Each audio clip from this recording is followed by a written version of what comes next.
Hey guys, RLA Jack here with my third and final matrices video.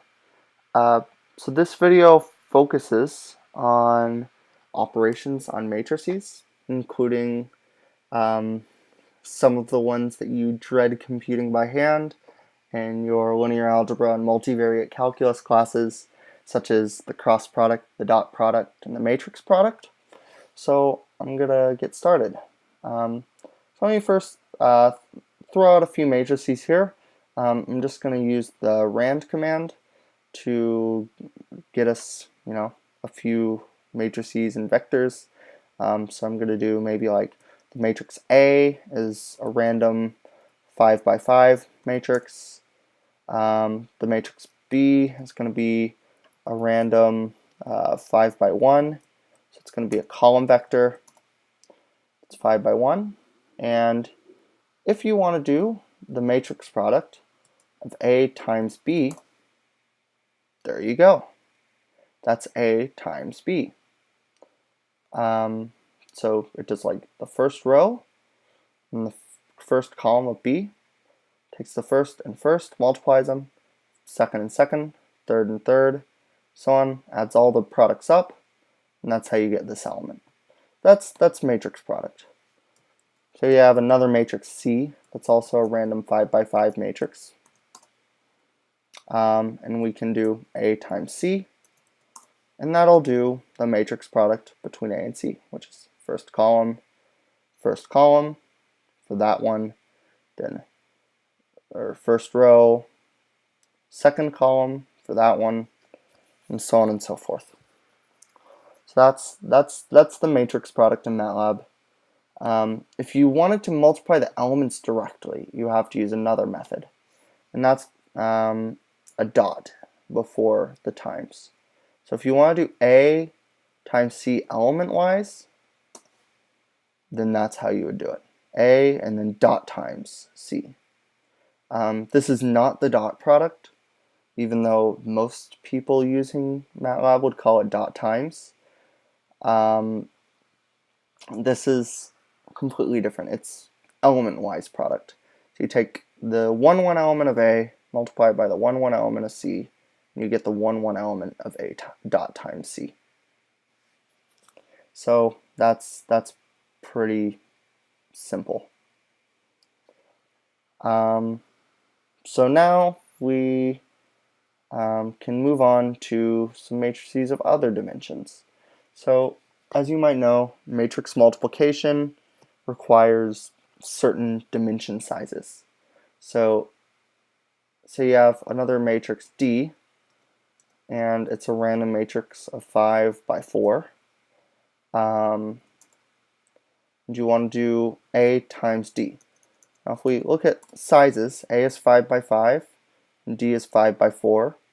So since A has the same number of rows, or same number of columns as D has rows,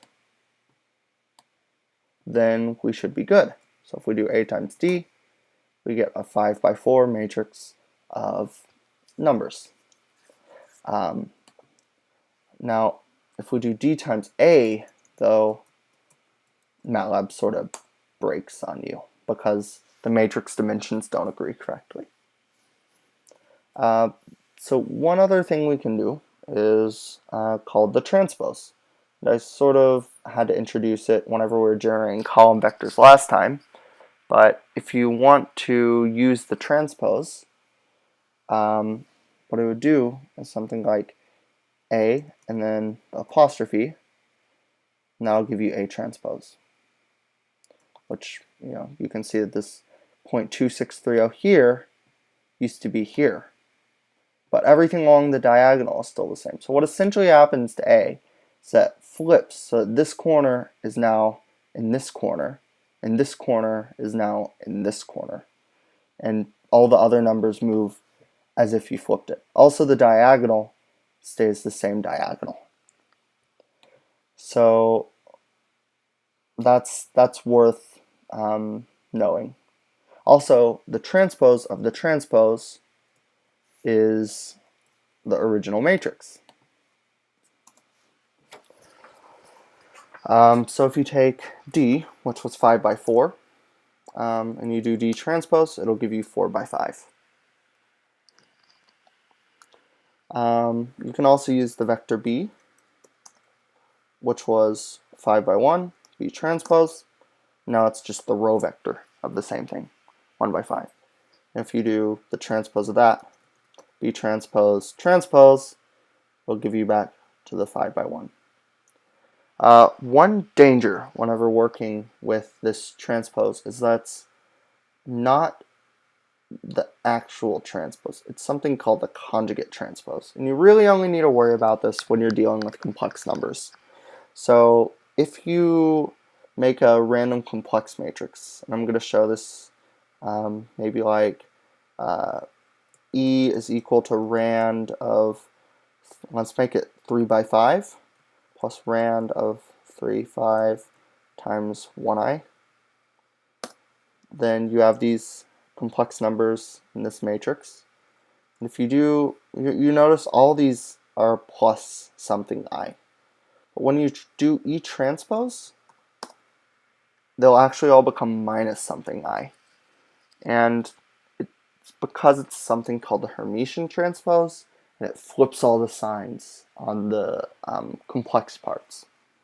So be wary of using this with complex numbers. If you want to truly just transpose and not do the Hermitian transpose, you can put a dot before the apostrophe, and that will, of course, flip it without changing the sign of the complex part. Okay, so that's the transpose, matrix multiplication, and matrix vector multiplication. Now for trying to think of other operations.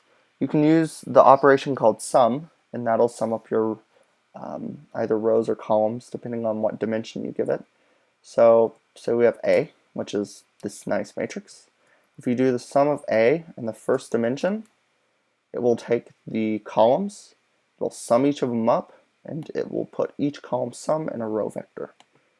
If you do sum of A comma 2, it'll take the rows, it'll sum each of them up, and it'll put the column, or the sum of each row, in a column vector. So it's sort of like taking the columns and smushing them, or summing all of the columns up with comma 2. If you want the sum of the entire thing, I think you can do sum 2 of A, or I thought you could do that. Maybe I'm just not remembering the right function. If you do the sum of A, it'll give you just the sum of every column, but if you do the sum of that, that'll give you the sum of the sums of every column, which is just the sum of the entire matrix. So sum of A will give you the sum of the whole matrix. With a vector, you can just do one sum and you get the sum of all the elements. You can also do various other things, like say you want to know the cosine of all the angles in A, which are all these numbers. Surely enough, it'll compute all the cosines of it. Same goes with stuff like exponential, except exponential acts a little differently.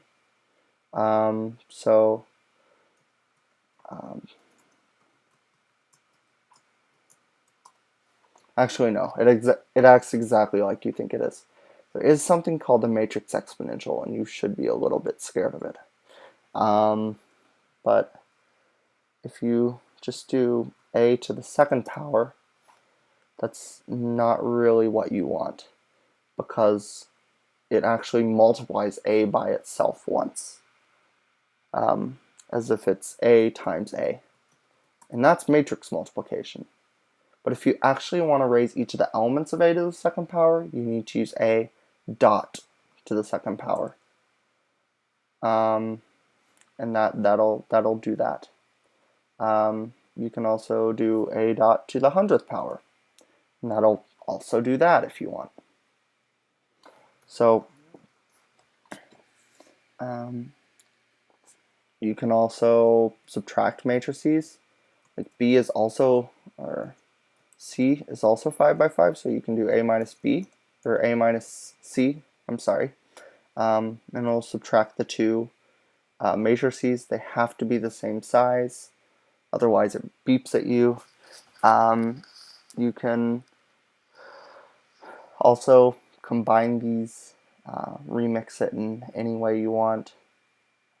You can also use the max function and the min function to find the max and min of each column. So if you do max of A, you'll find the maximum in each column. So like the maximum in this column is 0.7943, in this column it's 0.7482, and so on. You can also find the minimum in each column. And there is a little bit extra subtlety with max and min. So if you do I comma j equals max of A, then it will tell you where in that column is the max. Max in this one's the first one, the max in this column is the fourth one, the max in this column is the third one, and so on. And that's useful quite a lot. I know that that's a lot to throw at you, but if you have to rewatch it, then I guess that's what's going to happen. That's what's going to happen. But yeah, that's matrices. That's how you would generate a matrix in several different ways. And these are actually a few ways that you can manipulate matrices. Now time to clear the console. Just do clear to kill the variables in CLC. And I think I'm going to go to bed. Okay, bye guys.